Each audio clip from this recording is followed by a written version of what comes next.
Roots of the Science podcast with your girl, Anne with an E. Hello, everyone, and welcome back to a new season of the Root of the Science podcast with your girl, Anne with an E. Man, I cannot believe it that this is the fourth season. You know, when I started doing this podcast 3 years ago, I never dreamt that I would be here, but it's honestly an honor and a privilege to keep doing this because I absolutely love what I do. I'm so excited for what the year 2023 holds for the podcast and for me as well, and also all the amazing people who I'm about to meet this year. I am so excited. Thank you as always to every single person who has listened to the show. A reminder that you can follow us on the following social media platforms. We are on Twitter and Instagram at The Root of the Sci Pod, Facebook and LinkedIn at The Root of the Science Podcast. We are also on TikTok at The Root of the Sci Pod, and we are on YouTube at The Root of the Science Podcast. So please make sure that you like and subscribe, and you also put your notifications on so that when a new podcast comes on, you're the first person to hear about it. Okay? All right, great. And it is always so amazing to be here. Please make sure that you support this podcast using the PayPal link that is at the end of the show notes.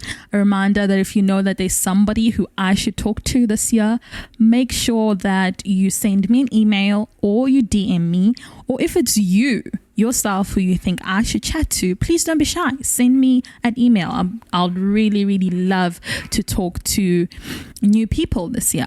Now, let's get into today's episode. My guest today is Moloko Moshokoa. She is from South Africa, currently based there as well. She is a master's student in chemical technology. Her research aims to improve the bioproduction of a platform chemical called succinic acid. She tells us about this work and of course why it is so important. Moloko also shares some of her own personal journey on getting this MSc, you know, touching on the high and the low as always. And of course we get to understand the roots of her science and of course so much more. So tune in and let's go.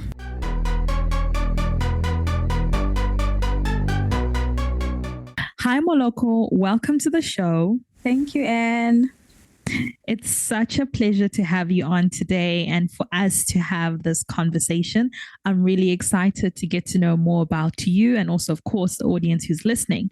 So first things first, can you give us a brief intro? Who is Moloko? Where are you from? Where are you based? And just briefly, what do you do? Okay, I'm Moloko Moshokoa. I'm originally from Limpopo. I'd say I'm from Moleji, but I'm also from Pahom. But I was raised in Moleji by my grandmom, basically in South Africa. So currently a master's student at the University of Pretoria in chemical technology. I did my undergrad at UJ. Did chemistry and biochem undergrad, and then honors I did in chemistry. So yeah, I went to work for like 2 years as a sales coordinator, but within the science field. And then I came back again. And the reason why was right after my honors, I knew that I was interested in doing like research work, but I wasn't sure which field to take in because the current project at that point, I wasn't interested in it. So I went back to work, and then finally I knew that I was interested in renewable energy, and then that's when I decided to come back.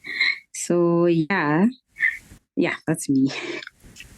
Okay, fantastic. All right, cool. You've touched on some really important parts, which we're going to get into more detail during the course of the interview. But I would love us to start off at the kind of like the beginning, or rather not even the beginning, rather getting to know you from being Moloko the MSc student or Moloko the scientist. I think it's really important for us to know, the human side of you. Not saying that you're not human as a scientist, but I mean, to know you away from the sciences. So apart from that, you mentioned that you are a mom and you're married, so I just wanted to know, and also you also told me that you love music and, it's one of the things that you also love to do. So as much as you're always dealing with, the chemicals and the chemistry, which you're going to get into, why are these two parts of your life so important to you, like in terms of you just being more than a scientist? Okay, I'd start with being a wife because before the kids, then I was the girlfriend. Yes, of course. So I think being a wife has taught me a lot of things. The first is to be gracious because, we think that as human beings, we are good people until our faults are right into our faces or the expectations are higher than what we can achieve. So I think me being a wife has taught me just to be gracious, not just for other people, but for myself too. Because being a perfectionist, I tend to be hard on myself. So it serves also as a reminder that I'm also human. I shouldn't be too hard on myself. And to accept love, apart from, as like I'd say, as an individual, you know how to love yourself. So, but then when another individual comes in, you learn how to accept love from another point of view, and you don't rush the love because growth happens in different, steps. And also, I learned a lot about myself in a different phase. Like, you think you know yourself until something new comes and you learn something new about yourself. So I think I've learned, some aspects of me that I never knew that I had before. And then, there were the kids. Actually, we're a blended family. I've got an 11-year-old. That's from my husband. His name is Mogetwa. So I think, because the other one came after. So Mogetwa taught me to be a mom before I was actually a mom. So he's this curious little human being, the boy. And then there was the second one called Bohoni.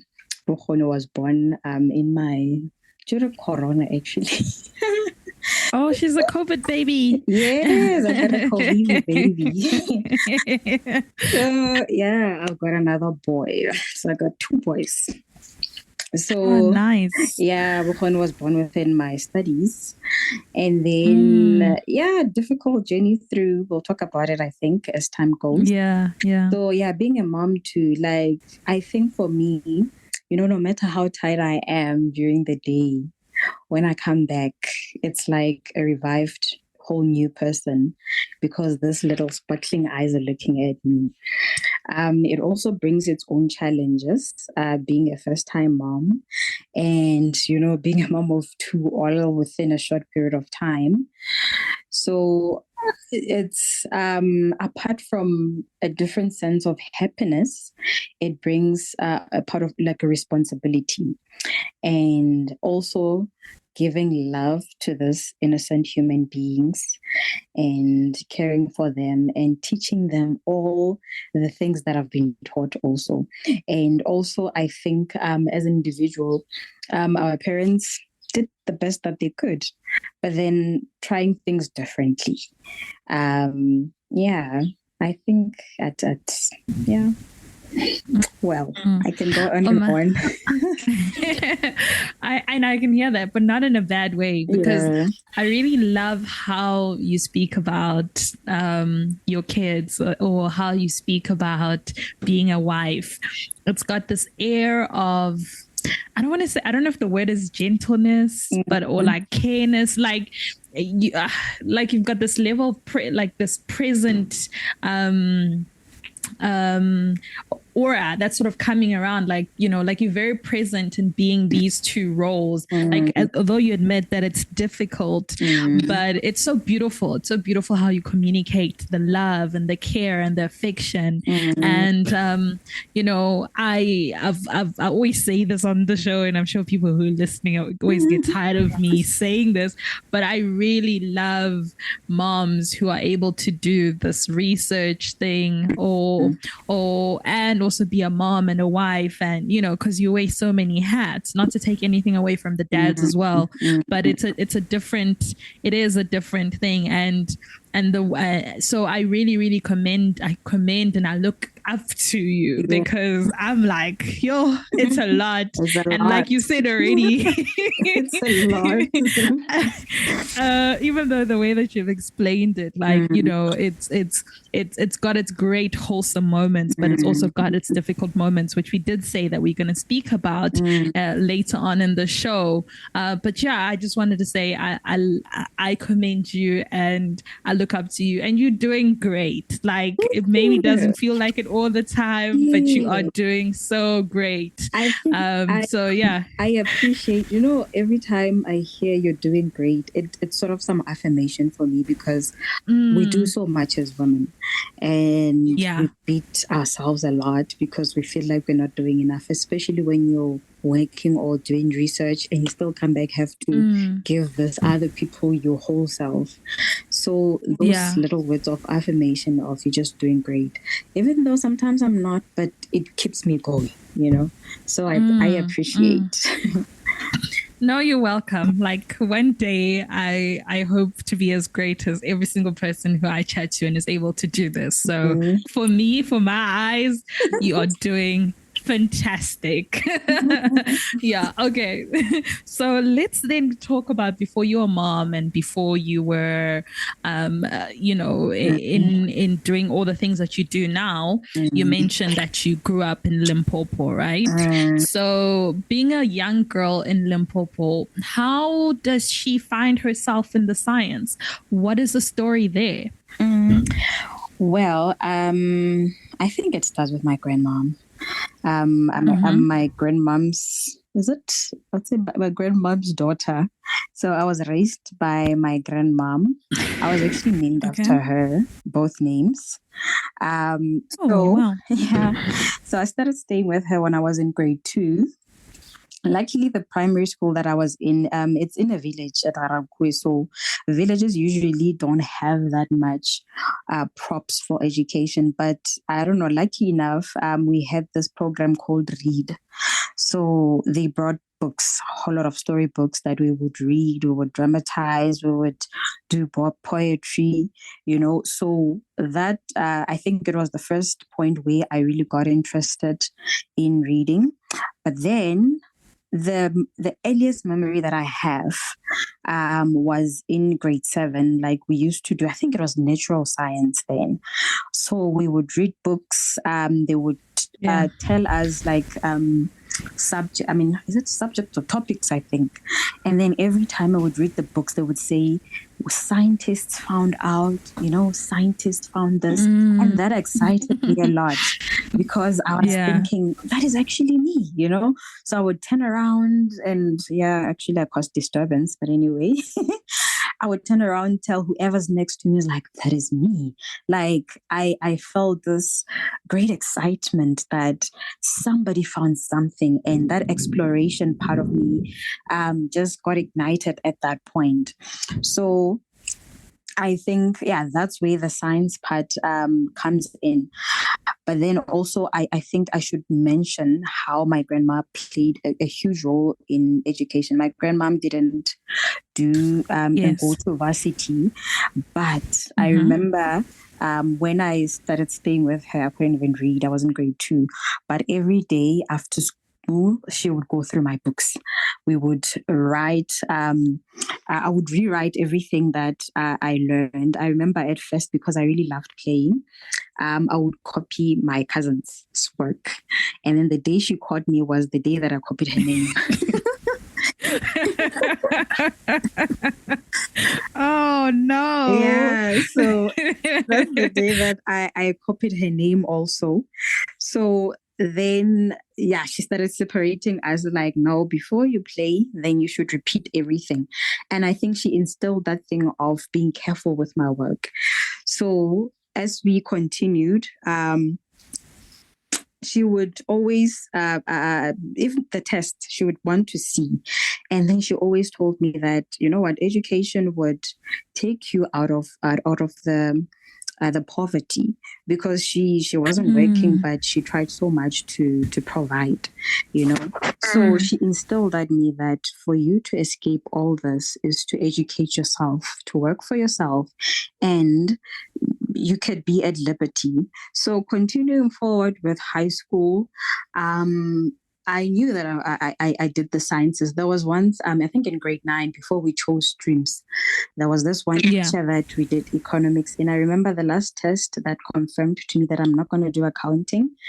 I wrote the test until break and my pen broke, and I was like, no. No, I'm trying to balance these things. They won't balance. It's not working. It's not working. This is not for me. Like, no. Yeah. Like, I was like, no, man. Like, this is the one that I was, because I was thinking, okay, maybe I can do account, but I was like, no. This is not me. So I continued forward with the sciences, and I'd really have to appreciate my high school teachers as well, because they were understaffed, but they did all they could to prop us for later on university. So yeah, I think also the stream that I chose, because I think I liked. As much as I wanted to be a scientist, I think at some point I considered being a doctor. Then, my grandma again was like, no, 6 years is too much. You're not going to do, because she asked me after matric, what do you want to do? Yeah. So I was like, okay, then I'll do, funny enough, okay, I had 2 first years. Hope I'm not alone. So I did 2 first years. The first one was at Wits. I did computer science and what did I call it? Computational maths and something, So, when you're coming with all your A's, you can choose everything that you wanted. So halfway through, then I realized that actually I'm not even passionate about this thing that I'm doing. A lot of computers, a lot of coding. And when I looked like outside the challenges that I was facing at that moment, I couldn't see myself doing anything outside that. So then, I moved the following year. Then I did biochem and chemistry. Moved to UJ. Actually, they kicked me out, Oh, okay. Why? I failed. And guess what? Oh. Guess what I passed? Yeah. The only module that I passed was chemistry. Oh, wow. Okay. So it was very obvious. It was obvious that I was just fooling myself, So, I think also, for people actually, even coming from villages, those that have just been in the same environment. So it becomes challenging the first year, and not just the educational part of it, the social part of it too. So there's just that struggle, and then you isolate yourself, which is like the most dangerous thing that you could do, because the most important thing that you could do in that situation is associate yourself with other people, because that's where you learn. That's where you get to be supported also, and then that's where you get to find your ground. So I think my advice also in this is that if you find yourself struggling as a first year student, anywhere in the universities, associate yourself. Like, if find someone, talk to someone. It doesn't have to be someone in your stream. Talk to someone, find someone, and find your community, and then that's where you will find your ground too. So that's so true. Yeah. So I think I've deviated a bit, but yeah. No, that's so true. I quickly just wanted to touch on what you said about the importance of finding a common ground. But do you think maybe sometimes it's got to do with shame, that you feel ashamed that you are struggling so hard, and then maybe you kind of cocoon yourself, and then you end up struggling some more. So was that also maybe for you, maybe the reason why you didn't necessarily reach out immediately? No, that's could true. That be the reason? It could be. Yeah, I think it was. It is true, because I think when you get to varsity, you meet people from different areas of life, So yeah. That mostly people who come from the villages, they are shunned upon, especially when people are twanging and you're coming with your own accent. You speak and people are like, okay, and they just continue. So shame really played a role in that.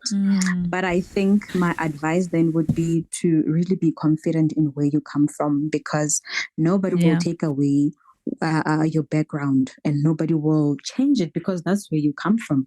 So I think being confident in who you are, knowing that as much as you come from there, it doesn't define you. It doesn't mean that it doesn't mean that you don't deserve the best.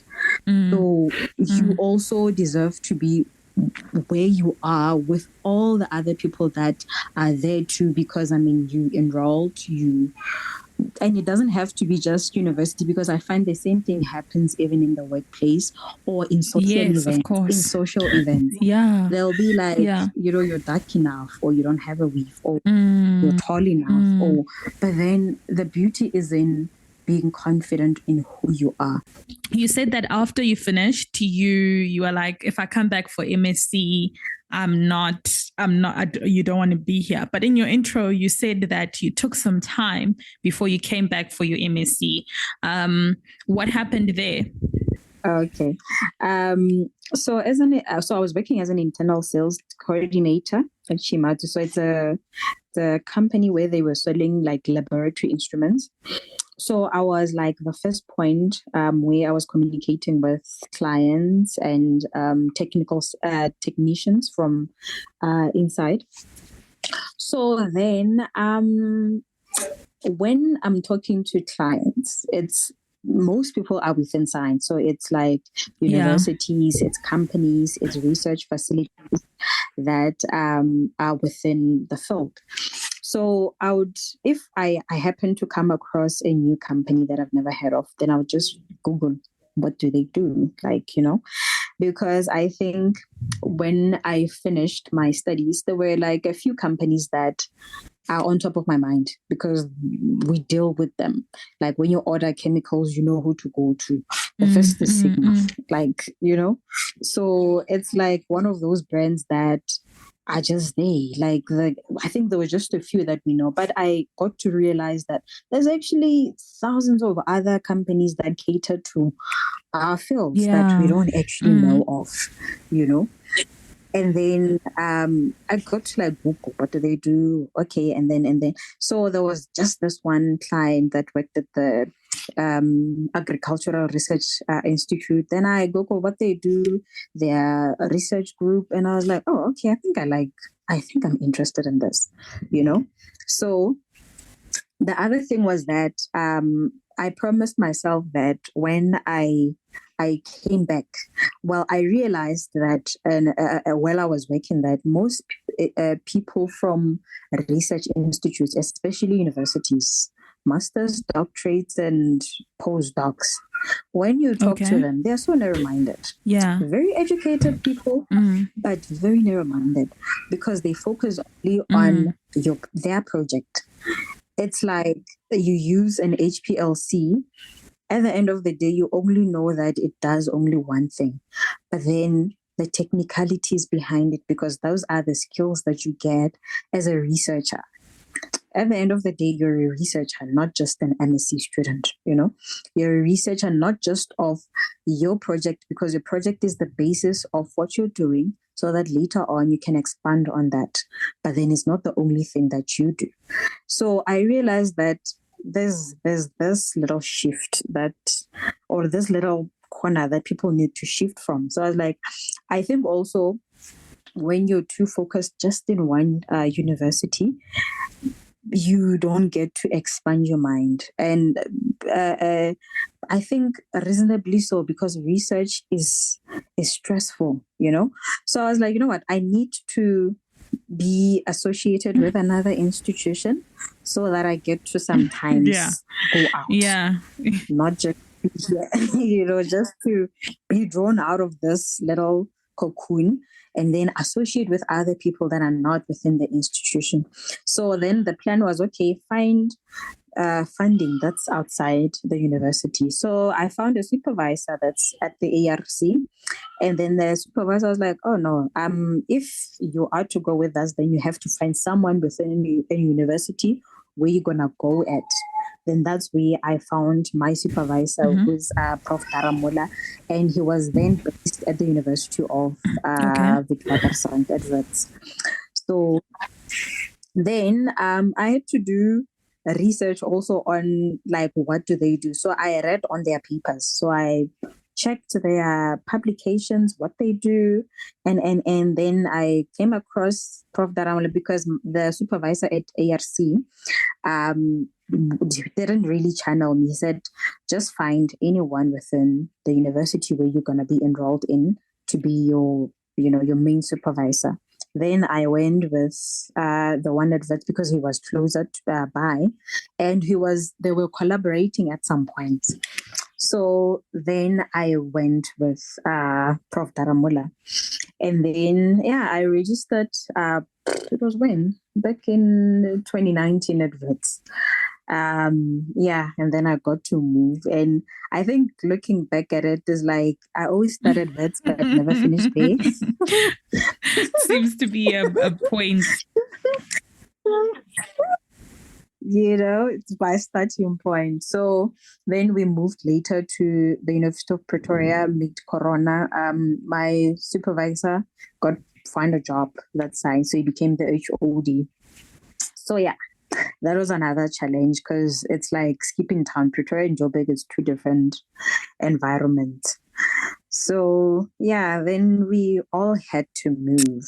But I think from the starting point of view, perhaps maybe an advice for anyone who's looking to start, I think to really do their research first, if they've got the privilege to, because I know that some people they are kind of forced to do their MSc because they don't have the choice, they don't have a job at the moment. So if given the privilege to have the time to actually search, I think try to find more than one funding, and also one that is outside the university, because at least you can collaborate. Sometimes when there's no instrument within the university, you can find it outside. You can make a plan, so you're not confined to just one environment.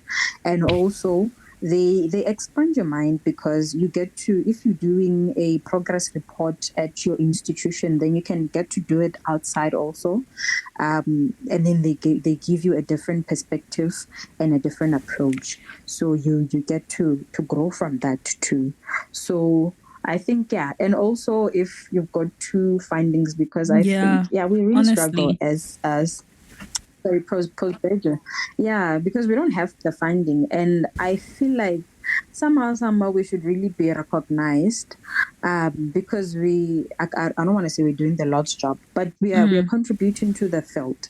We are doing, even if we think it's minuscule, but it's a lot, because at the end of the day, you put your mindset to it, you bring you publish as well. So it's like we are working as researchers, and the finances should be put to place to cover that, because we stress about research, we stress about finances, and most of the people that are actually doing postgraduate are not young people. They are older. Like you find you find husbands and wives there, so it's grown up need people money. are doing research, but Simple. I think we can be very honest about it. Like we must stop beating around the bush. Like people need money to survive, and in order for you to have a peace of mind to be effectively working, you need financial security. It's literally the basis of everything. You have food on your table, you have a home, you have transport. You're able to be very conducive, and we don't talk.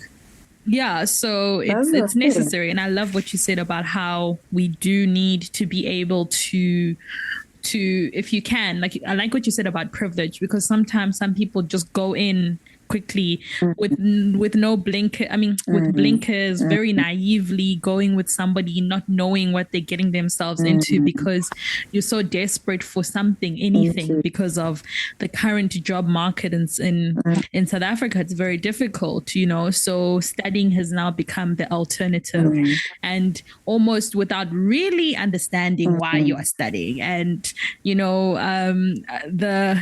gets when you don't know that, those things tend to come out during the course of your study. But I mean, I suppose it's part of the process.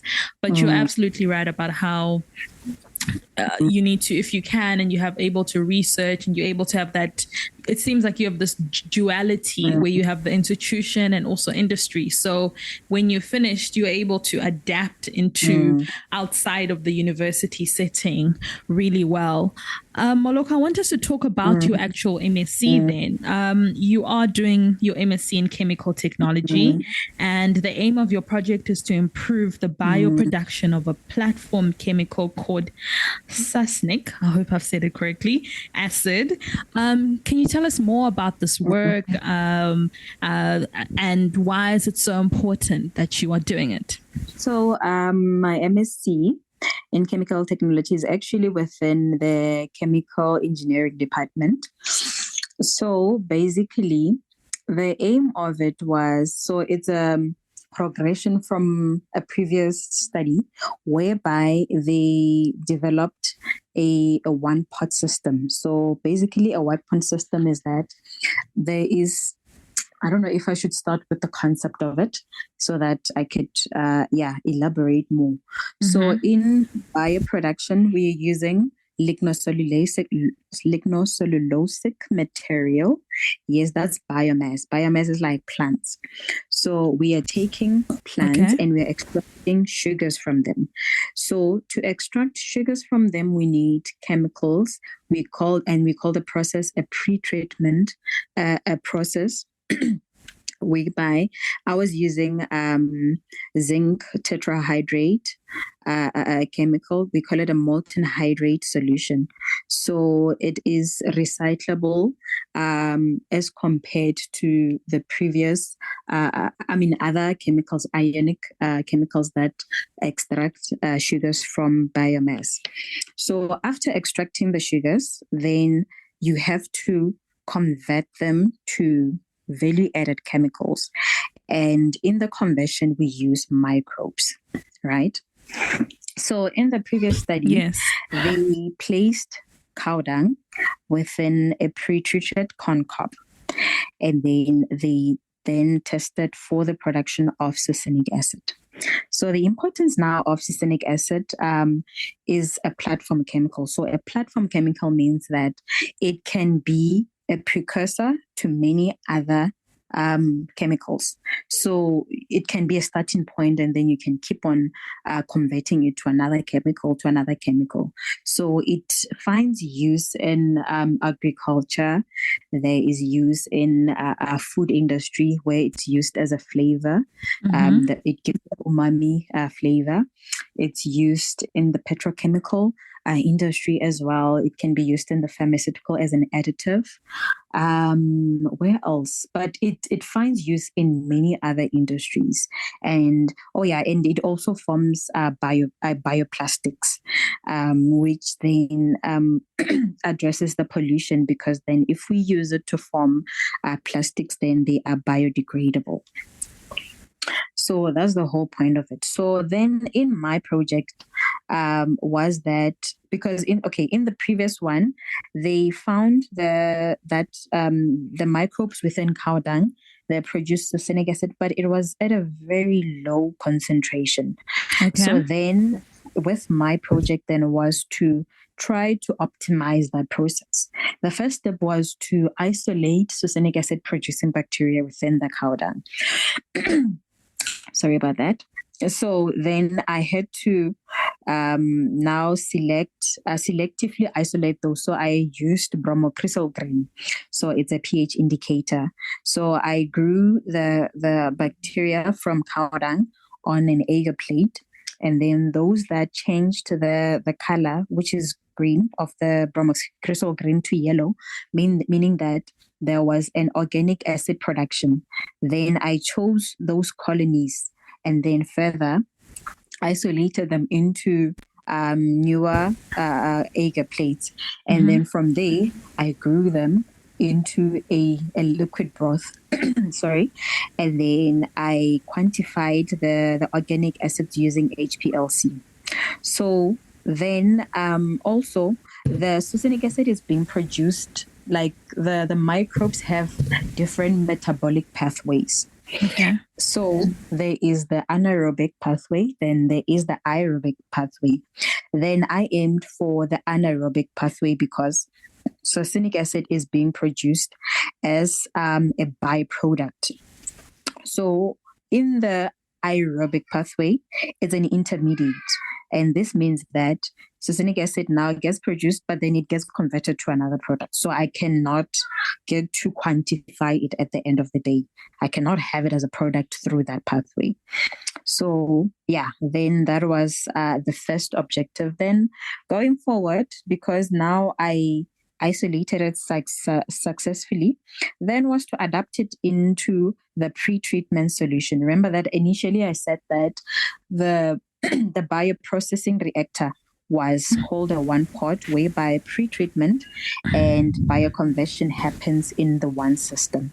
And then we know that bacteria are living organisms and they've got their own preferences, like just like us. Like when it's hot, we complain.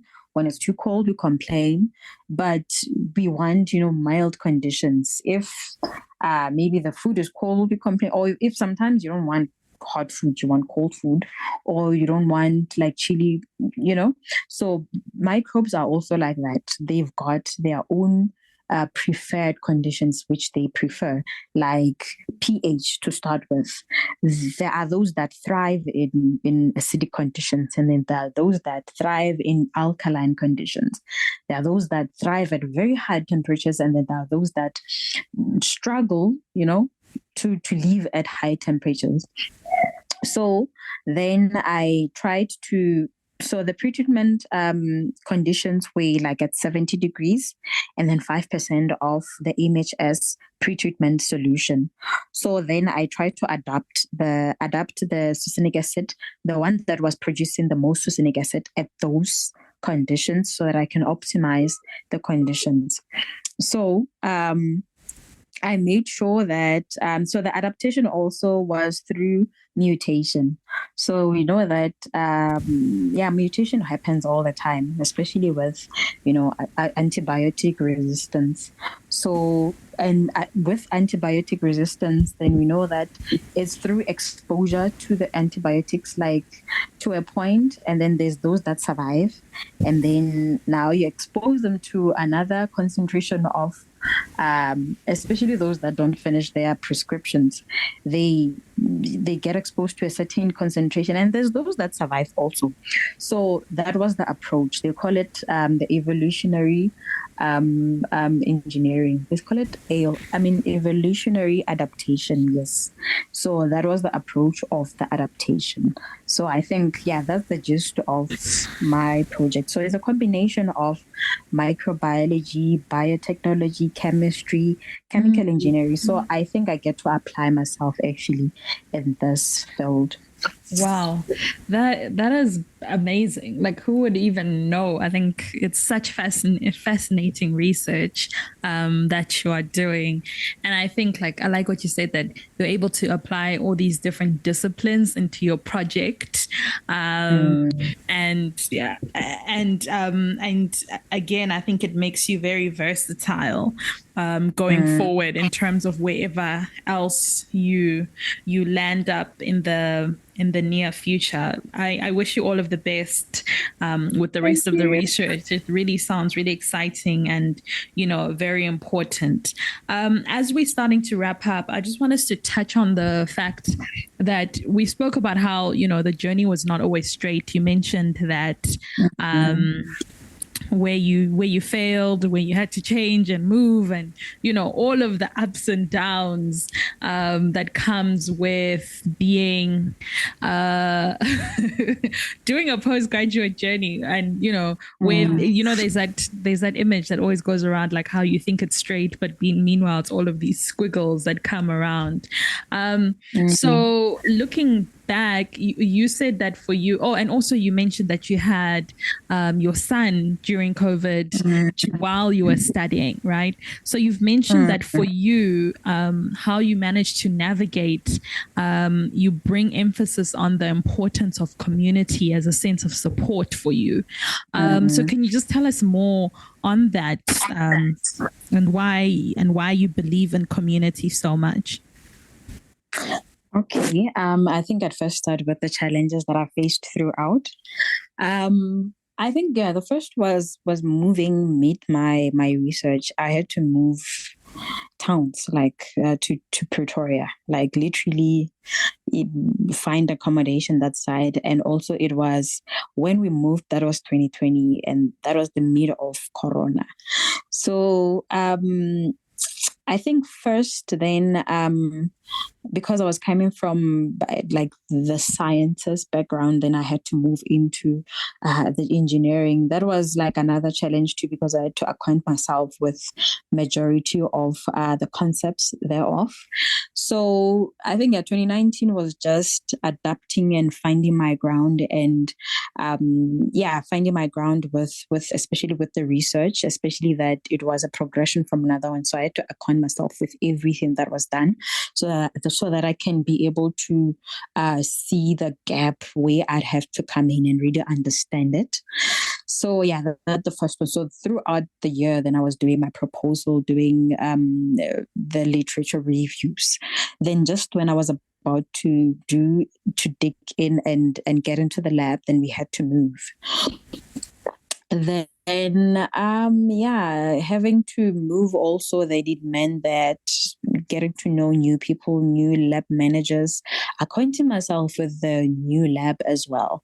But I think, having the approach of a child, like saying that I don't know and please teach me, that really helped, because then people could extend their hands and their help throughout to like wherever that, with whatever that I wanted throughout. And with the lab managers at the UP, like South Campus, that was really helpful. So yeah, and then there was that. Again, we had to wear masks throughout. That was difficult. Then the other party I was finding out when I was pregnant, just after moving.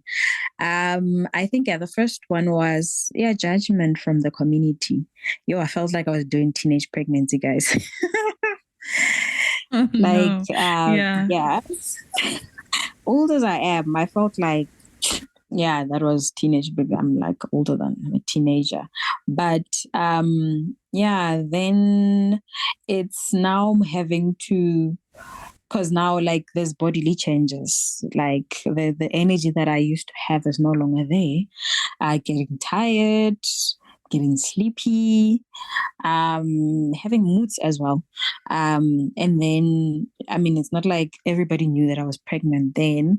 So new environment, now I'm experiencing all these changes by myself, and I have to be fast because now time was moving, so that was another challenge. And I think yeah, one thing that I'd have to say is that I think, not just in the research institute, I think it happens in work also. I mean, natural thing as falling pregnant, especially for us women, it becomes taboo. Like, it's like people look at you like, how did you get pregnant? Why would you get pregnant? Like, it's like something so natural that should be appreciated, but becomes something so, I don't know. It's like people judge you for falling pregnant. Like, you're not supposed to fall pregnant. Like, so, and I think people should actually change their minds, because it's like going to the toilet. You can't hold it in. It's supposed to happen. So people should have a different view of it also, that it should be like people should make it a king. What should I say? It's like it should be accepted because it's natural. We shouldn't feel alienated as women within institutions because something natural happened, because then people would look at you like, why would you do such a thing? So that was the first thing. And getting to juggle, because you're no longer performing at the same rate as before, and getting to judge yourself, getting to be harsh on yourself, because then there's differences. Other people are moving faster than you because you're not moving at the same rate. So those are some of the challenges that I really went through. And I think mostly, like I was saying, that pregnancy is natural. It's like falling sick. It just happens. You don't plan to do that. But even if you planned it, but it shouldn't be an alien thing where people look at you as if you've done something taboo. Like, it should be accepted at all levels of, superiority. So, yeah, I think, that's that. So then how were you supported? How were you supported in the journey? Do you have the correct support with the things that were going on? Okay, yes, I did. Fortunately, my supervisor was very understanding. And he was helping me throughout. It's like, no, be careful, especially that I was working with microbes and they could be detrimental to the growing fetus. So, and my lab mates also, there's like the water bottles that were heavy. They would help me throughout. If maybe, there was like fumes, they would make sure that I'm not in the lab at those moments, because then inhaling them would be detrimental to the fetus as well. So I think I'd really have to appreciate them like throughout, because I remember like my my housemate, we did actually the same project. So sometimes she would transport me to campus. If she still wasn't going to campus, she would make sure that I'm on campus and make sure that I come back early on time, because, well, I was in Pretoria and my other friends were not there. So the lab mates were really, really understanding, and they would provide a hand throughout. And apart from that, my family too. They checked up on me all the time. My husband now, like he would make sure that I travel safely, especially like it was Corona times and anything could happen at those moments, because we were just unsure of the future, like what was happening. So making sure that I was safe at those moments, because so I think like community was really important, especially with the mental health at some point, because there's a lot that happens and you are isolated. Like everyone is doing their things in their own environment. So keeping in check. I actually had counseling too at the university, because things really got really hard. So I reached out to the counseling institution, the counselors at the institution, and I had to talk through like all the things that were happening, and I found my ground through that too. Oh, that's amazing. I'm glad that you were supported in all the various aspects of your life, Moloko. And as you took on your various challenges, it's been so interesting hearing you speak about your journeys and just sharing about your research and also everything else that you learned along the way. So I just wanted to say thank you so much for chatting with me today. It's been an absolute pleasure. All right. Thank you, Anne. And to everybody else who's tuned in, thank you so much for listening to another episode of the Root of the Science podcast with your girl, Anne with an E. Until next time, goodbye.